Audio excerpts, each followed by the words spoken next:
Good morning, পূর্ণিমার চ্যানেলে তোমাদের সবাইকে ওয়েলকাম। তো দেখো, সকালবেলায় ঘুম থেকে উঠে পড়েছি। আজকে অনেক বেলা করে ঘুম থেকে উঠেছি, 9:05 যখন বাজে তখন ঘুম থেকে উঠেছি। তো উঠে একটু জানলাটা খুলে জানলার পাশে একটুখানি দাঁড়ালাম। দাঁড়িয়ে দেখছি যে রোদ্দুর কোথায় আর আমি কোথায়, যে রোদ্দুর কখন উঠে পড়েছে আর আমি 9:15 সময় তখন ঘুম থেকে উঠছি।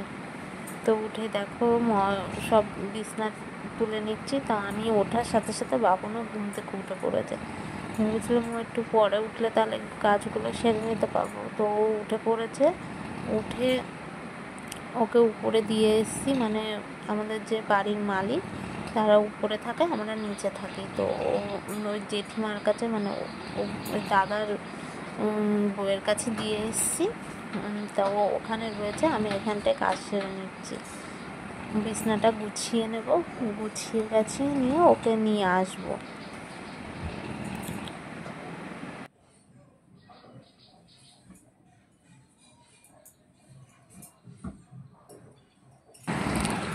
দেখো, সকালবেলায় ঘুম থেকে উঠলে আমরা সবাই জানি যে শরীরটাও ভালো থাকে, মানে মাইন্ডটাও পুরো ফ্রেশ হয়ে যায়। কিন্তু সকালবেলা ঘুম থেকে তাড়াতাড়ি উঠলে না, মানে আমি রাত্রির বেলায় আর সময় দিতে পারি না। সন্ধ্যা লাগতে না লাগতেই শরীর খুব ক্লান্ত হয়ে পড়ে। যেহেতু আমি দুপুরবেলা একটু ঘুমানোর সময় পাই না, কারণ বাবান ঘুমাই 12টা 12:30টার সময়, আর আমার রান্না টান্না করে কাজ সেরে আস্তে আস্তে 2টো বেজে যায়। তো তখন ঘুম থেকে উঠে পড়ে, ঘুমিয়ে উঠে তখন আর তো ঘুমায় না, আর তখন আমার একটুখানি রেস্ট নিতে হয়। তা ওকে নিয়ে আমি আর পাই না, আর ঘুমও হয় না। তো মানে দুপুরবেলা আমি কোনো দিন ঘুমাতেই পারি না। 2-1 দিন যাওয়া বা একটুখানি ওকে ধমকে ধামকে যদি ঘুম পাড়াতে পারি তাহলে হচ্ছে, তাও 3:30, 4টে 5টা এরকম টাইমে। তো ঘুমালে তাহলে সন্ধ্যাবেলায় উঠতে পারি, তাও আমার ঘুমই হয় না। তার জন্য একটুখানি বেলা করে উঠে তাহলে রাত্রির 12টা পর্যন্ত তো আমি সময় দিতে পারি। তাই হচ্ছে একটু দেরি করেই ঘুম থেকে উঠি। মানে দেরি করে ঘুম থেকে উঠলে কাজেরও দেরি হয়ে যায়, সব দিক থেকেই দেরি হয়ে যায়, কিন্তু তাও কিছু করার নেই। নিজের শরীরের রেস্টটা তো দরকার, নাহলে আমি খুব অসুস্থ হয়ে পড়বো। কালকেই আমার খুব খারাপ লাগছিলো, যেহেতু কালকে সকাল 6টার সময়, 5:30টার সময় ঘুম থেকে উঠেছি। 6টার সময় ওর বাবা হাটে গেল, তারপরে আর আমি আর ঘুমাইনি। তো দেখছি যে ঘুমালে তাহলে আমি আর উঠে কাজ করতে করতে অনেক দেরি হয়ে যাবে। আর ঘুমাইনি, সব কাজ টাজ সেরে নিয়ে তারপরে বাবানকে ঘুম থেকে তুলে তারপরে রান্না টান্না সব কিছু করেছি।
তো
দেখো সব রান্না টান্না করে টোরে চলে এসেছি, স্নান টান সব কিছু করা হয়ে গেছে। আমি আর বাবুন এখন খাবো।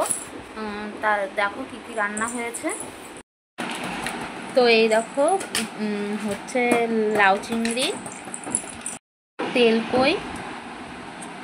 তেলকই করেছি। এটা হচ্ছে লাউয়ের চোকলা দিয়ে চিংড়ি মাছ, পেঁয়াজ টিয়াজ দিয়ে সব কিছু দিয়ে বাটা করেছি। আর ভাত তা অল্প করে করেছে, ওর বাবা আসার আগ দিয়ে আবার গরম ভাত করবো, না হলে হাটের থেকে আসলে তো ঠান্ডা ভাত খেতে পারে না। তাই হচ্ছে পরে গরম ভাত করব, ওর বাবা আসলে তারপরে ভাত বসাবো, তাহলে স্নান করতে করতে ভাত হয়ে যাবে, খেয়ে নিতে পারবে। বাবা চাচাই না,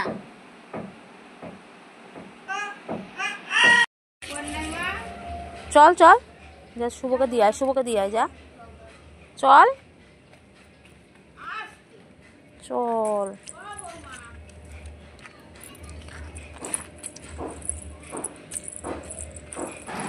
তো দেখো ওর বাবা এখন হাটের থেকে আসবে, তাই ওর বাবা হাঁটুক একটু যাচ্ছে।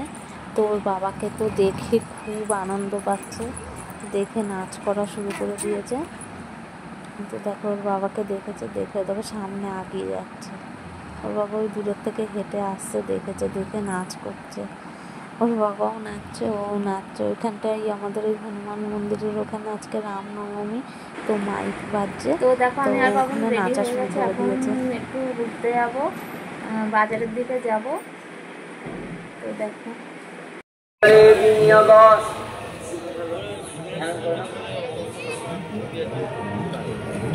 আসো আমরা ওইদিকে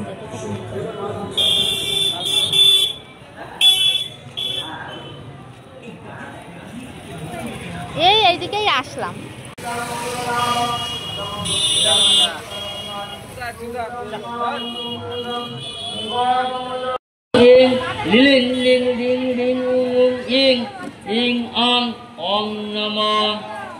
ओम नित्यगंधपुष्पे ओम अर्कमंडलाय दशमलत्मने नमः इति गंधपुष्पे ओम सममंडलाय सर्वसकल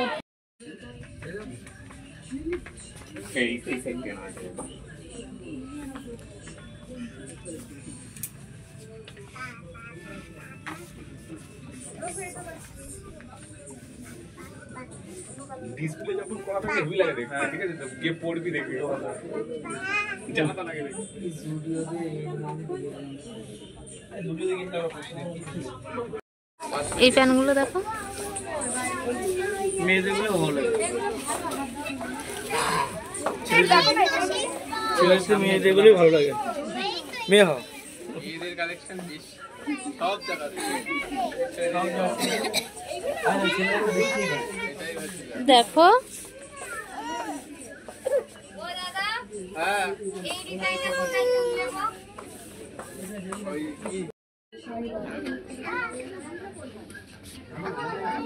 ছোট হবে।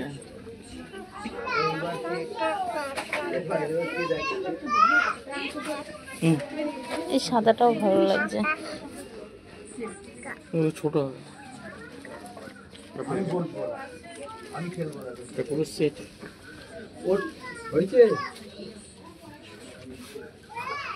সে আগের বার গরমে নিয়েছিলাম না বাবুর জন্য।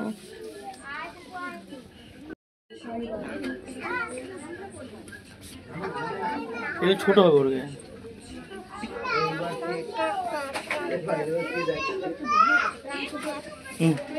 এই সাদাটাও ভালো লাগছে। ছোট হবে। তো দেখো আমরা শপিং মল থেকে একটা দোকানে চলে এসেছি। তো শপিং মলে বাবুনের জন্য জামা নিতে চেয়েছিলাম, তো ভালো দেখলাম না, আর যা দেখছিলাম ওর সাইজেও হচ্ছিল না, তা ওখান থেকে চলে এসেছি। এসে একটা রেস্টুরেন্টে এসেছি, এখানে এগ রোল চাউমিন খাবো। তো ভিডিওটি ভালো লাগলে চ্যানেলটিকে সাবস্ক্রাইব করে দেবেন, পাশে থাকা বেল আইকনটি প্রেস করে দিও।